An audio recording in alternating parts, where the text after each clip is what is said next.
اعوذ باللہ من الشیطان الرجیم بسم اللہ الرحمن الرحیم لیس علیک ہداہم، اے نبی آپ کے ذمے نہیں ہے کہ ان کو ہدایت دے دیں۔ آپ کی یہ دیکھیے علیکا ذمہ داری ہو جاتی ہے، فرض۔ لام لکا یہ ہو جاتا ہے کسی کے حق میں۔ القرآن حجت لکا او علیکا، یا یہ قرآن تمہارے حق میں حجت ہے، یہ شفاعت کرے گا تمہاری قیامت کے دن اگر تم نے اسے مانا جیسے کہ ماننے کا حق ہے، پڑھا جیسے کہ پڑھنے کا حق ہے، عمل کیا جیسے کہ عمل کرنے کا حق ہے، پھر اس کی دعوت و تبلیغ کی جیسے کہ اس کا حق ہے، تو یہ تمہارے حق میں حجت ہوگا۔ اور اگر تم نے اس کے حقوق ادا نہ کیے، یہ تمہارے خلاف مدعی بن کر کھڑا ہو جائے گا۔ القرآن حجت لک او علیک، یہ تم پر آئے گا وبال۔ اے اللہ یہ بدبخت مجھے مانتا تھا کہ میں تیرا کلام ہوں، پڑھتا نہیں تھا، مجھے پڑھتا تھا تو جیسے کسی طوطا مینا کو، جو مولانا ماہر قاضی کی نظم ہے، کچھ بول سکھائے جاتے ہیں، رٹائے جاتے ہیں، اس طرح پڑھایا جاتا ہوں اور اس طرح سکھایا جاتا ہوں، وہ اس طریقے سے پڑھ رہے ہیں، کچھ پتہ نہیں۔ 1-2 روپے کا اخبار لائیں گے تو سمجھ کر پڑھیں گے، اللہ کی کتاب کو سمجھ کے پڑھنے کی ضرورت نہیں۔ پڑھا تو عمل نہیں کیا بدبخت نے۔ ما آمن بالقرآن من استحل محارمہ، تو لام اور علی کا یہ استعمال ذہن میں رکھیے۔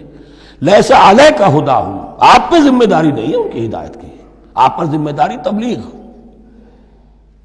ہم نے بھیجا ہے آپ کو، انا ارسلناک بالحق بشیرا ونذیرا ولا تسأل عن اصحاب الجحیم، یہ آیت ہم پڑھ چکے ہیں پہلے حصے میں۔ ولکن اللہ یہدی من یشاء، وہ تو اللہ تعالیٰ ہدایت دیتا ہے جس کو چاہتا ہے۔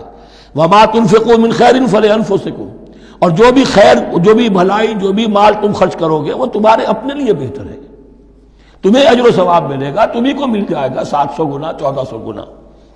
وما تنفقون الا ابتغاء وجه اللہ، یہاں یہ فعل مضارع آیا ہے نفی نہیں کے مفہوم میں۔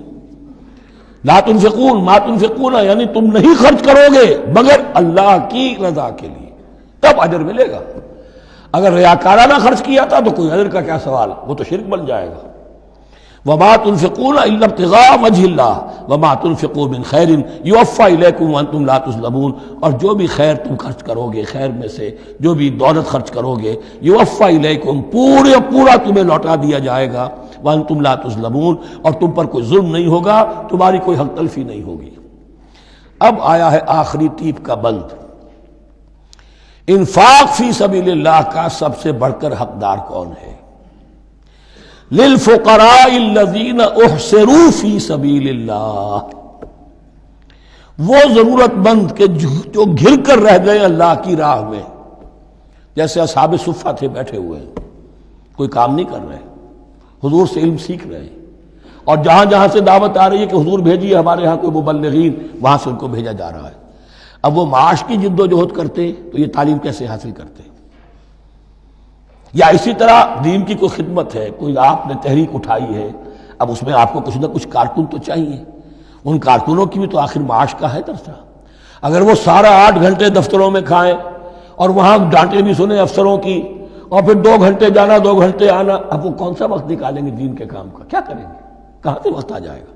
کچھ لوگ تو ہونے چاہیے جو ہمہ وقت لگ جائیں، لیکن ہمہ وقت تو لگ گئے، لیکن پیٹ تو ان کے بھی ہے، اولاد تو ان کے بھی ہوگی۔ للفقراء الذین احصروا فی سبیل اللہ، جو گھیرے میں آ گئے ہیں اللہ تعالیٰ کی راہ کی جد و جہد میں، جہاد فی سبیل اللہ کی سعی میں، وہ اس طریقے سے مصروف ہو گئے ہیں، لا یستطیعون ضربا فی الارض، اب وہ زمین میں گھوم پھر کر تجارت کرنے کی ان کے اندر ان کے پاس وقت ہی نہیں ہے، نہیں چل پھر سکتے زمین میں اپنی معاش کے لیے۔ یحسبهم الجاہل اغنیاء من التعفف، اب یہ اس طرح کے فقیر تو ہیں نہیں جو لپٹ کر مانگتے ہوں، انہیں عام طور پر جو ناواقف شخص ہے وہ سمجھتا غنی ہے، اس سے کوئی ضرورت ہی نہیں، اس نے کبھی مانگا ہی نہیں۔ لیکن اس نے مانگا اس لیے نہیں ہے کہ وہ اس طرح کا سائل نہیں ہے، اس طرح کا وہ سوالی نہیں ہے، وہ فقیر نہیں ہے، وہ تو اللہ کے دین کے لیے اپنے آپ کو اس نے لگا دیا ہے۔ یہ تمہارا کام ہے کہ دیکھو، یحسبهم الجاہل اغنیاء من التعفف، وہ جو مانگنے سے رک رہے ہیں اپنی عزت نفس کی حفاظت کی خاطر، اس کی وجہ سے ناواقف آدمی سمجھتے ہیں کہ تو غنی ہے، اسے کوئی ضرورت نہیں ہے۔ تعرفهم بسیماہم، تم پہچان لوگے انہیں ان کے چہروں سے۔ ظاہر بات ہے کہ فقر کا احتیاط کا اثر چہرے پر تو آ جاتا ہے۔ اگر آپ کو نیوٹریشن صحیح نہیں مل رہی ہے تو ظاہر بات ہے چہرے پر اس کا اثر ہوگا۔ تعرفہم بسیماہم لا یسألون الناس الحافا، وہ لپٹ کر لوگوں سے سوال نہیں کرتے، مانگتے نہیں ہیں، وہ ان سائلوں کی طرح نہیں ہے جو اصل میں اپنی محنت وصول کرتے ہیں، کھڑے ہو کر آپ کے سر ہو کر آپ سے کچھ نہ کچھ نکلوا لیتے ہیں زبردستی، اس طریقے سے تو وہ نہیں مانگیں گے۔ یہ بات اہم مسئلہ ہے۔ اقامت دین کی جد و جہد میں جو لوگ ہمہ وقت لگ جائیں، آخر ان کے لیے کیا ذریعہ ہو۔ میں یہاں تفصیل میں نہیں جا سکتا، وقت بھی اس چنگ کا ختم ہو رہا ہے، لیکن یہ سمجھ لیجئے کہ یہ دو رکوع جو ہیں، انفاق کا پورا مضمون، اس کا کلائمیکس جو ہے وہ یہ آیت ہے، للفقراء الذین احصروا فی سبیل اللہ لا یستطیعون ضربا فی الارض یحسبهم الجاہل اغنیاء من التعفف تعرفهم بسیماہم لا یسألون الناس الحافا وما تنفقوا من خیر فإن اللہ بہ علیم۔ اور جو بھی تم دولت مال خرچ کرو گے تو اللہ تعالیٰ اس کے علم میں ہوگا، یہ نہ سمجھنا کہ اللہ کے علم میں نہیں ہے۔